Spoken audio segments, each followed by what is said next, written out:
Abortion access and reproductive rights are also guaranteed in the Ohio Constitution as of Issue 1 taking effect on Thursday.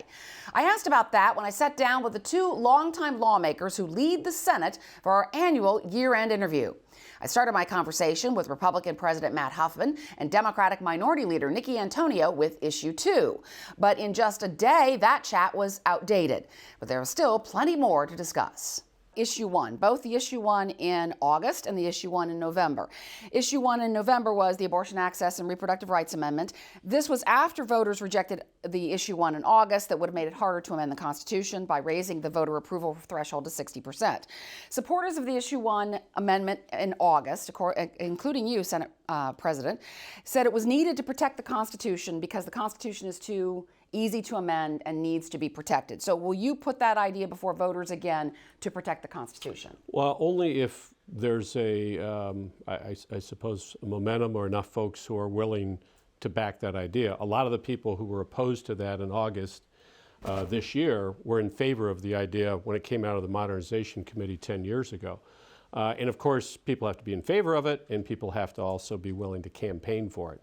So I think the dust has to settle, and probably there have to be additional constitutional amendments that come in, maybe put in the Constitution or defeated, where people scratch their heads and say maybe this isn't such a good idea.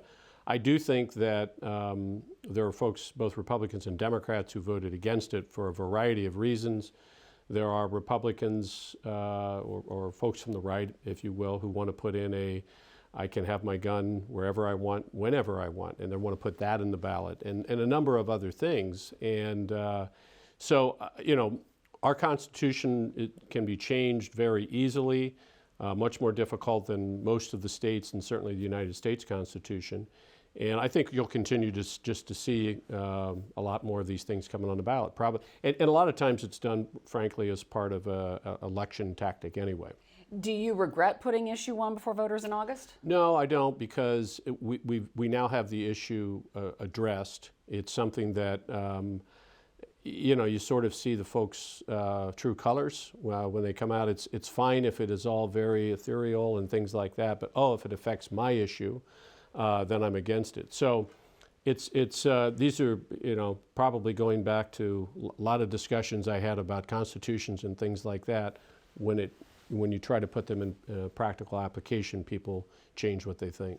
Leader Antonio, Democrats worked to both oppose Issue 1 in August and pass Issue 1 in November. They won both times.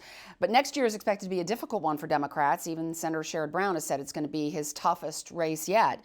Did Democrats learn anything from those statewide votes in August and November to do better in 2024 than they did in 2016 and 2018? Well, I think what we learned is that there's a broad swath of Ohioans that when it comes to an issue, all find agreement regardless of party affiliation. And so if we've learned anything, we need to talk to all kinds of people as we try to advance our candidates next year, from the top of the ticket all the way down to the legislative races as well. Do you feel like you have candidates who can speak to those? I do. Very much. Democrats have struggled, though. I mean, yes. Look at the results last year with even the governor's race, where the Democratic candidate won only 3 counties. Right. I think what Ohioans told us in both of those issues is really, first of all, they want us to talk to them. Come meet them where they are. Democrats haven't always done that, I'll admit that. We're definitely going to meet folks where they are. We're going to come and visit their communities and talk to them. The other thing is we're going to listen, and then we're going to have candidates that agree with them on fundamental issues. I think too often we get far afield of our core mission, and we're going to stick to that this time. From this election to next year's election, we're already starting to talk about that.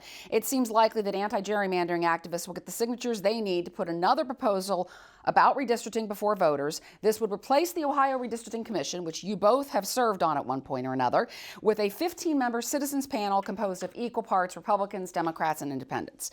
No politicians on that one. The maps, I know you're laughing, but that's the proposal.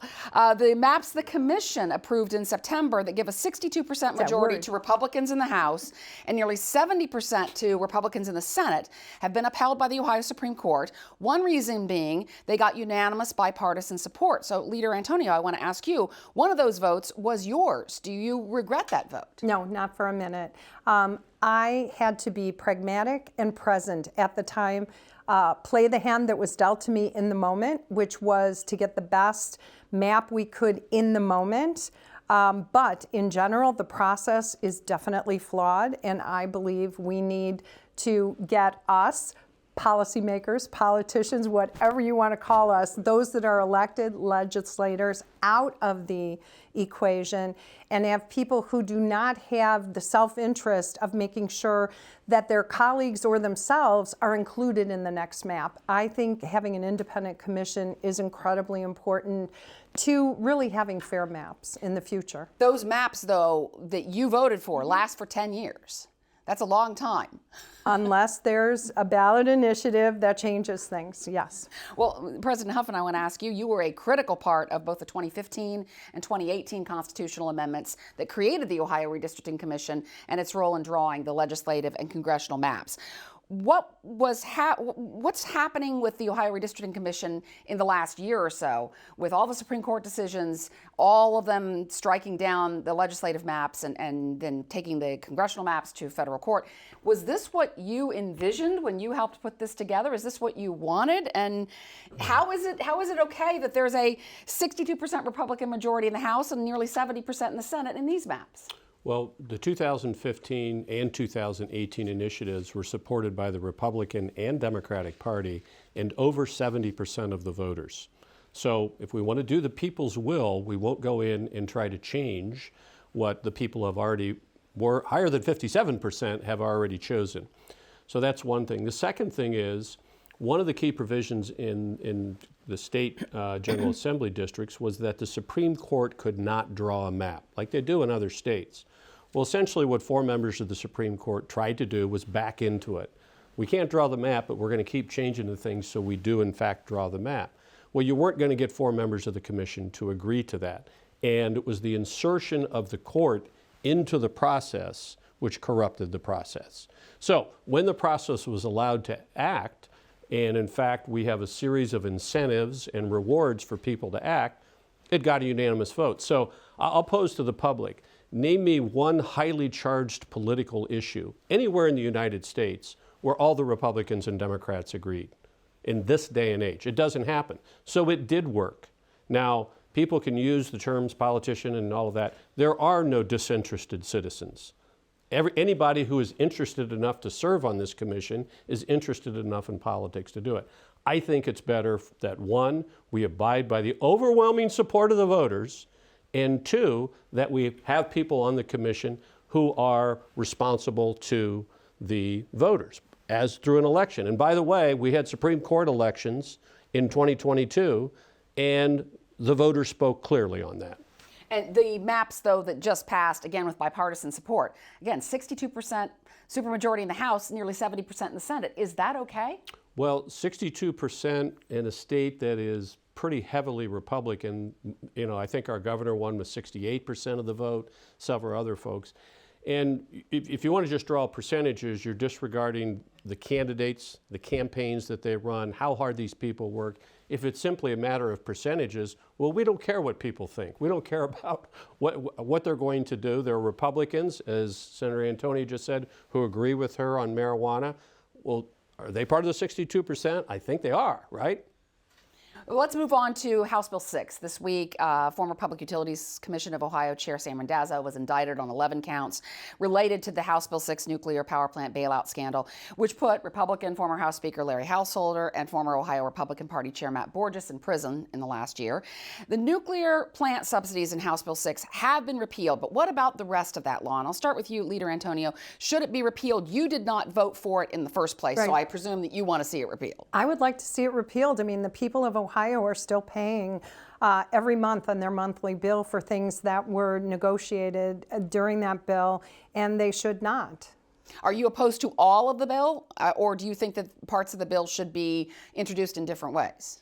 I think at this point, the best thing we can do is repeal the bill in its entirety and frankly start over looking at the entire energy portfolio. Part of my problem with the bill back then was that it didn't include any of the consideration for energy savings. Those were all taken out.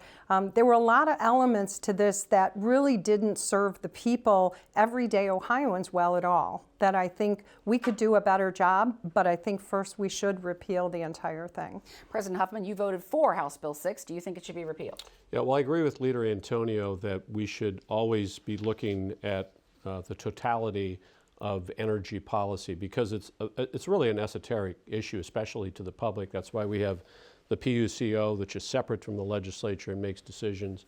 And frankly, with term limits, it's hard to get expert legislators to, understand that and go through that. Maybe the Constitution could change sometime, since it's now easier to change the Constitution. It will be for a while.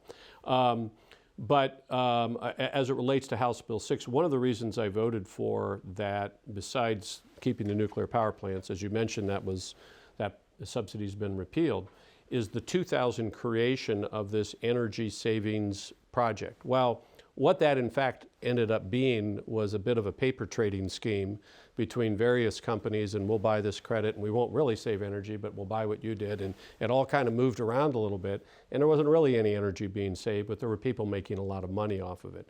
That was also, I voted for that in 2008, and probably one of 4 or 5 bills that I really regret voting in favor of. We make mistakes sometimes.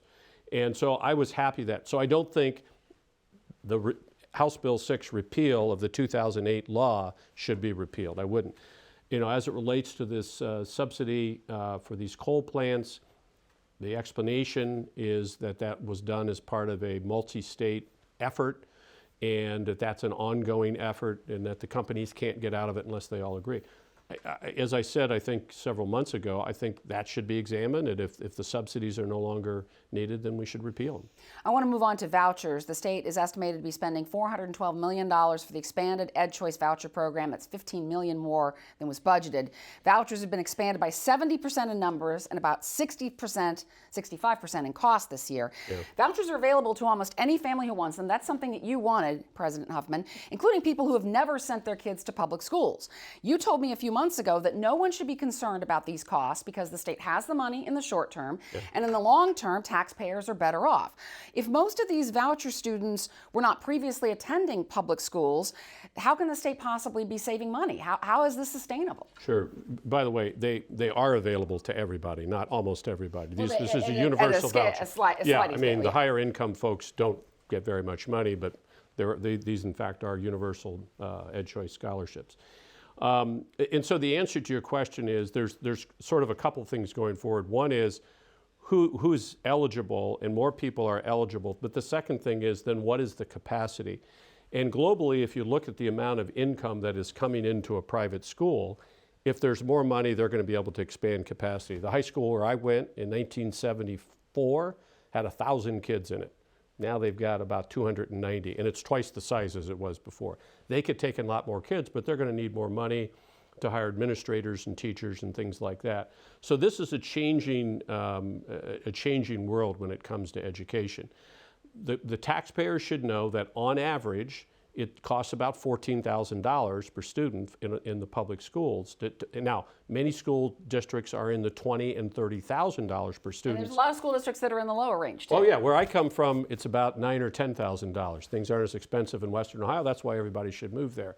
But the private schools in these scholarships are on average about $6,000 to $7,000. So you're saving money with every person. You make a good point. Well, what about the people who are already paying for their kids? Well, in fact, what that means is it's making more assets available to schools so they can grow, they can expand programs, they can take on more kids, and I think you're going to see more expansion. So, Leader Antonio, I want to bring you into this, too. Some of the biggest districts in the state have some of the lowest scores on report cards, which, of course, charter schools also have really low scores on report cards. But what can be done about all this besides putting more money into those? I mean, vouchers were positioned as an option to help people not have to send their kids to failing schools. Well, right, and it started in Greater Cleveland, and I represent Cleveland. It's a big part of my district. Things have improved in Cleveland. I think the bottom line for all of this, whether someone is making the decision to send their children to a religious-based school or a public school, is that there's a level playing field for all of our kids. And in order to accomplish that, we have to make sure, no matter how much we put into these vouchers, that we don't shortchange our public schools. It cannot be at their expense. And so things like making sure we have mental health services and the other, we've talked about these things before, wraparound services with our kids.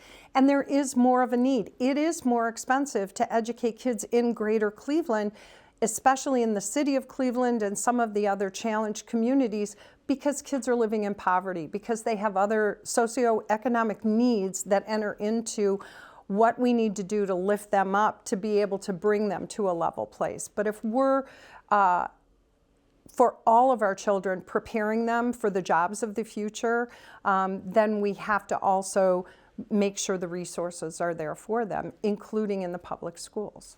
There are bills in the House that are now in Senate committees that would ban trans athletes from girls' sports, ban gender transition treatment for minors, and one that would protect parents' rights but could result in teachers outing students to their parents.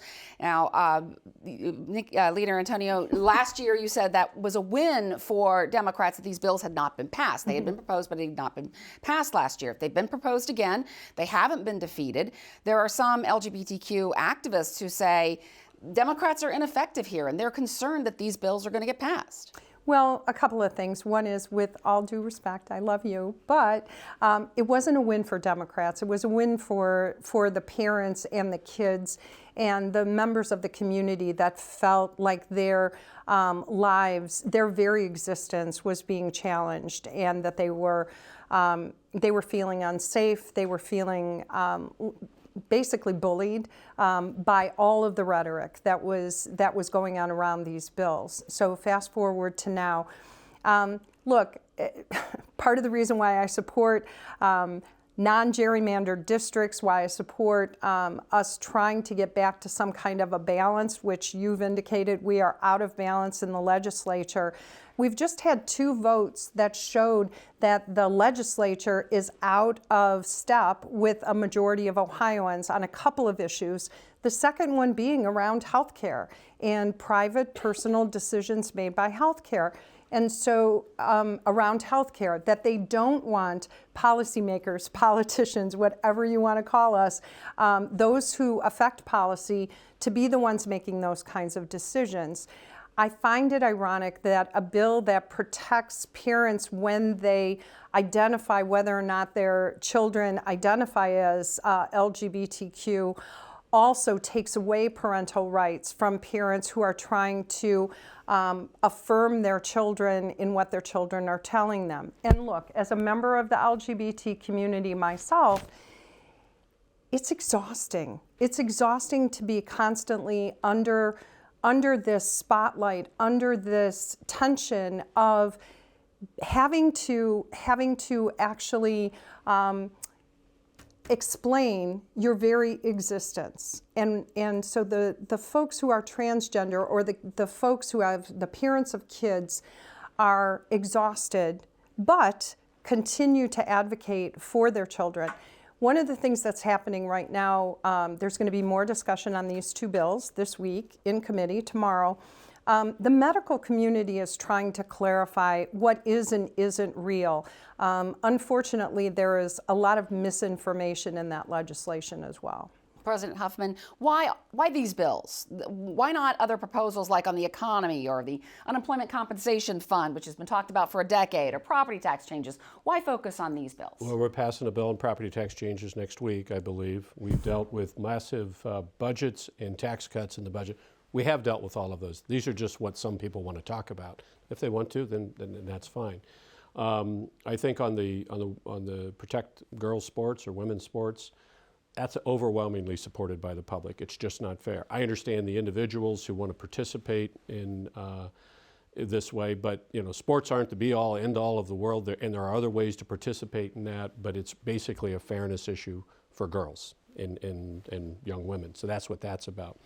On the treatment issue, I think, and I'm going to speak very generally, most medical folks in Ohio say, we don't do surgery. So now they don't want to ban it, but they say we don't do it anyway. But so most people agree that's one category. The second category are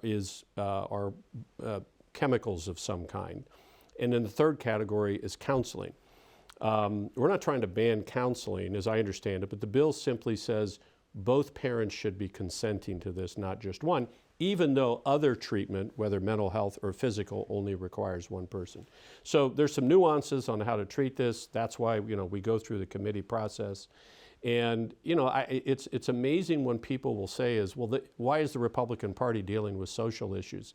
Except I want you to deal with my social issues. And so we have lots of folks in the business community who want to pass laws regarding making it easier to sue them for LGBT issues. Was that a social issue? Well, maybe, maybe not. So everybody gets to pick what it is they think the General Assembly. So even though it's not a debate. And the elected officials, now, when people don't like what you're doing, you're a politician. When they like what you're doing, you're an elected official. So you get to pick which title you get. Well, even though it's not a debate, there's a couple of things there. One is that not everyone has two parents. And I think that that's something that needs to be addressed, because when we're so clear in legislation, I grew up in a single parent household. My dad was around, but not there to sign papers. So that's one. Agree. Yeah. The other is that wanting economic fairness and non-bias in the workplace is not necessarily a tee up for litigation. I just wanted to throw that in. Well, that's why you say you can sue somebody. That's litigation. Not that this is a debate. Mediation first, though. Yeah, that's a good idea. Mediation first. Huffman and Antonio agree that a priority for the next year is childcare. Antonio wants more public funding, and Huffman wants to overhaul the Step Up to Quality rating program. Huffman says his priorities for the next year, his last year in the Senate, also include the capital budget and the $700 million one-time Strategic Community Investments Fund that was set up in this year's two-year budget. Antonio says she wants to encourage more good-paying jobs and to end the death penalty, a proposal she's sponsored in each of the 7 two-year sessions of the General Assembly since she first took office in 2011. Next week, the leaders of the Ohio House.